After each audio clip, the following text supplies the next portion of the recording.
स्वागत है दोस्तों आप सभी का संकल्प के YouTube चैनल एडू संकल्प पे। मैं कुणाल बांसल एक बार फिर हाजिर हूं आपके सामने एक नई वीडियो के साथ। तो दोस्तों जैसे कि आपको पता है कि हमारी मेंसुरेशन टॉपिक की सीरीज चल रही है और उस सीरीज में आज हमारा सेकंड लेक्चर होगा और आज के लेक्चर में हम डिस्कस करेंगे सर्कल्स के बारे में, area of circle, circumference of circle, semi circle के बारे में, सेक्टर्स के बारे में, आर्क के बारे में, सेगमेंट के बारे में। ये सारा आज का हमारा टॉपिक रहेगा।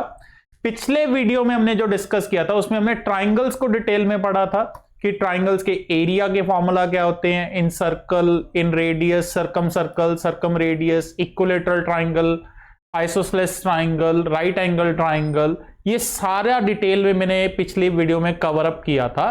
तो जिस स्टूडेंट ने अभी वो वीडियो नहीं देखी ट्राइंगल्स के बारे में, वो जानना चाहता है तो वो पिछली वीडियो को जरूर देखें।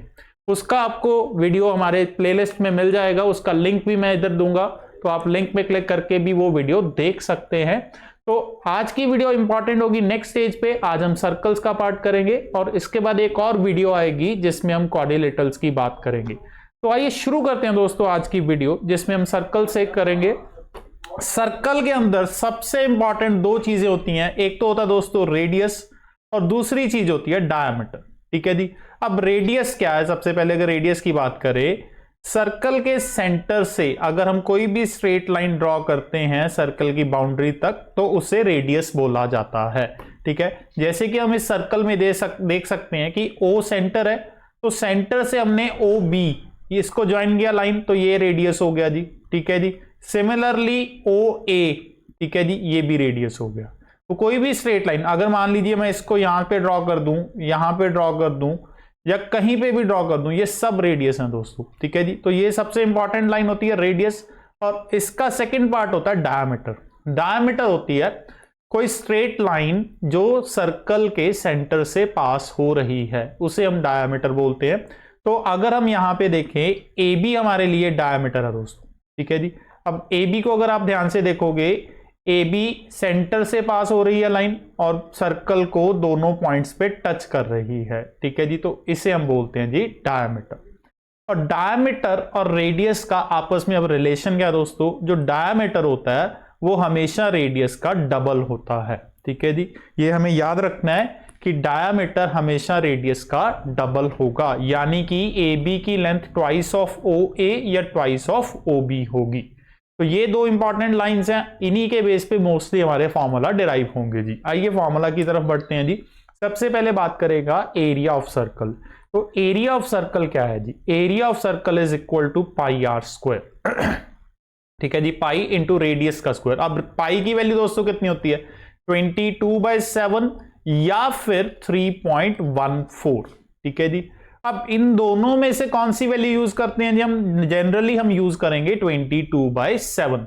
जो 3.14 वैल्यू है दोस्तों, ये हम तब यूज करते हैं अगर ये क्वेश्चन में मेंशन है स्पेसिफिकली। जब तक हमें 3.4 यूज करने को नहीं बोला जाएगा, हम पाई की वैल्यू 22/7 को ही यूज करेंगे। ये आपको ध्यान में रखना है जी। तो एरिया का फॉर्मूला क्या बनता है? Pi r square. ठीक है जी। Second formula circumference. सर्कमफ्रेंस यानी पेरीमीटर भी बोल सकते हैं। ठीक है। बट टेक्निकली पेरीमीटर और सर्कमफ्रेंस थोड़ा डिफरेंट चीज है। ठीक है। सर्कल के केस में हम कौन सी टर्म यूज करते हैं? सर्कमफ्रेंस। ठीक है। और इसका जो फॉर्मूला है वो क्या है? 2πr। तो दो मेन फॉर्मूला बनते हैं सर्कल के अंदर, एक एरिया का, दूसरा सर्कमफ्रेंस। एरिया का फॉर्मूला क्या है? पाई आर स्क्वायर और सर्कमफ्रेंस का फॉर्मूला है 2πr। आइए आगे बढ़ते हैं जी। अब सेकंड पार्ट आता है इसके अंदर हमारा सेमी सर्कल। सेमी सर्कल यानी कि आधा सर्कल, हाफ। ठीक है जी। तो अब इसमें सबसे पहले अगर हम एरिया की बात करें जी, एरिया ऑफ सेमी सर्कल। अब जो पूरे सर्कल का एरिया था उसका हाफ करने पे हमें आधे सर्कल का एरिया मिल जाएगा। तो पूरे सर्कल का एरिया हमने क्या पढ़ा था? पाई आर स्क्वायर, उसका हाफ कर दिया, तो half into pi r square हमारे पास बन गया जी एरिया ऑफ सेमी सर्कल। ठीक है। सेकंड पार्ट इसमें आता है जी अब सर्कमफ्रेंस या पेरीमीटर। अब देखिए, जब सर्कल की बात करते हैं तो उसमें सर्कमफ्रेंस को हमने पेरीमीटर के बराबर रखा था, बट ये भी मैंने बोला था कि टेक्निकली ये दोनों टर्म्स थोड़े डिफरेंट हैं और वो चीज यहां पे हमें समझ में आएगी जब हम सेमी सर्कल की बात कर रहे हैं। तो सबसे पहले अगर हम बात करें circumference of semi circle, circumference जो बेसिकली होता है जी, ये लेंथ होती है ऑफ सर्कुलर पोर्शन, सर्कमफ्रेंस होता है लेंथ ऑफ सर्कुलर पोर्शन, ठीक है जी। अब यहां पे आप देख सकते हो कि जो नीचे रेड लाइन है ये वाली, ठीक है जी, ये सर्कुलर पार्ट है, तो इसकी पूरी लेंथ यहां से लेके यहां तक, ठीक है जी, ये इसका सर्कमफ्रेंस माना जाएगा, ठीक है। और इसकी जो लेंथ बनती है वो दोस्तों कितनी बनती है, पाई आर। अब ये पाई आर कैसे बना, पूरे सर्कल की सर्कमफ्रेंस कितना था, 2 पाई आर। अब ये आधा रह गया जी, तो आधा रहने के कारण हाफ करेंगे तो कितना बन जाएगा, ये पाई आर बन जाएगा, ठीक है।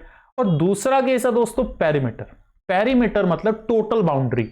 अब पेरीमीटर में सर्कुलर पोर्शन भी इंक्लूड होता है जी, प्लस जो स्ट्रेट लाइन है वो भी इंक्लूड होती है, मतलब टोटल बाउंड्री इसमें कंसीडर की जाती है जी, ठीक है जी।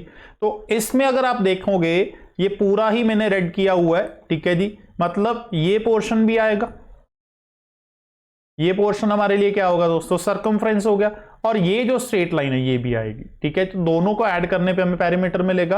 अब जो सर्कुलर पोर्शन है वो कितना था, पाई आर, और जो स्ट्रेट लाइन है ये डायमीटर है, डायमीटर यानी कि 2r, तो पाई आर प्लस 2r, इसमें से r कॉमन आएगा तो कितना बचा, पाई प्लस 2। तो ये हमारा फॉर्मूला डिराइव हो गया perimeter of semi circle which is r into pi plus 2।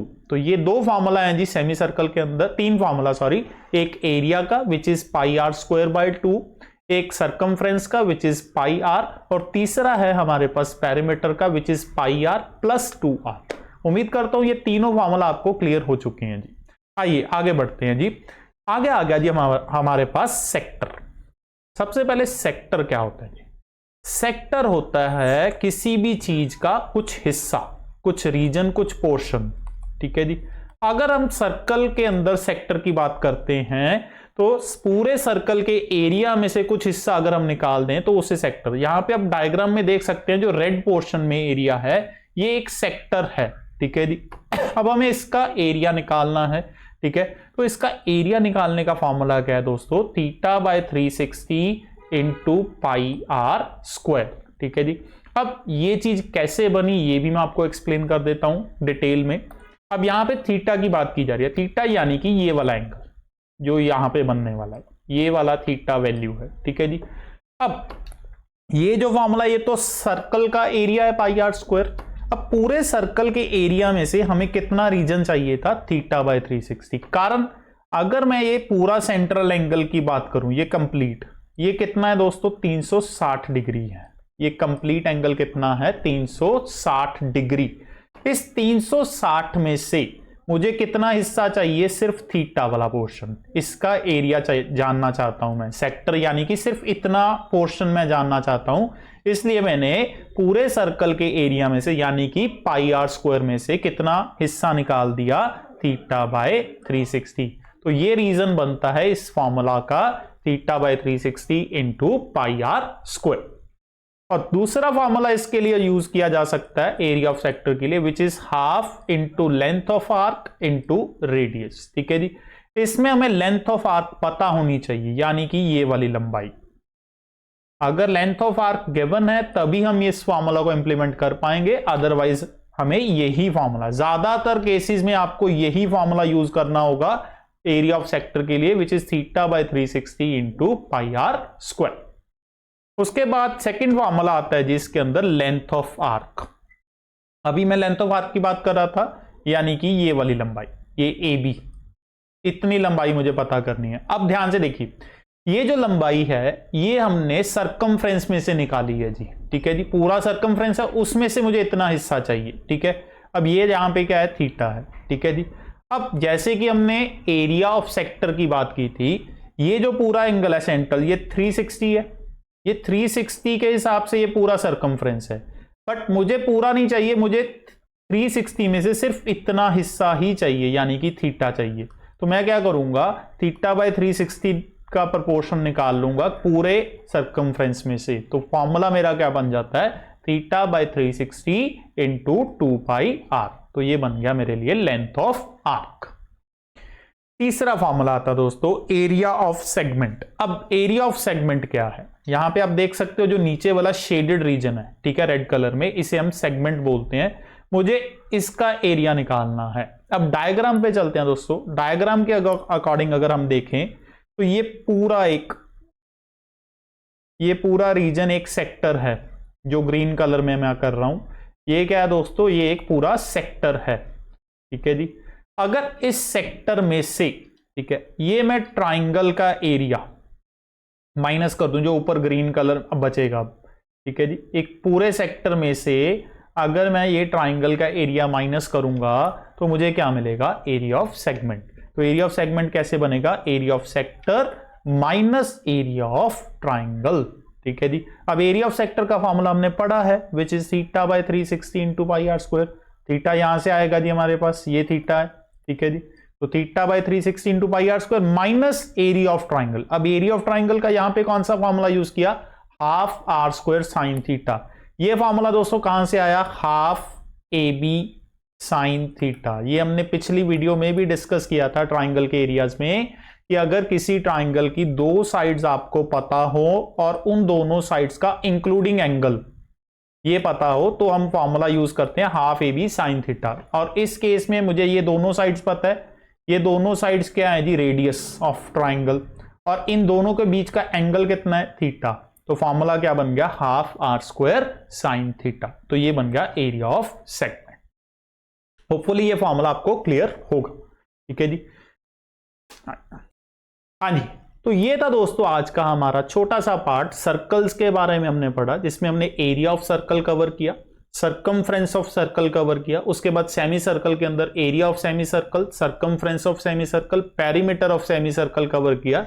Then उसके बाद सेक्टर का एरिया हमने कवर किया, लेंथ ऑफ आर्क को कवर किया और एरिया ऑफ सेगमेंट को कवर किया।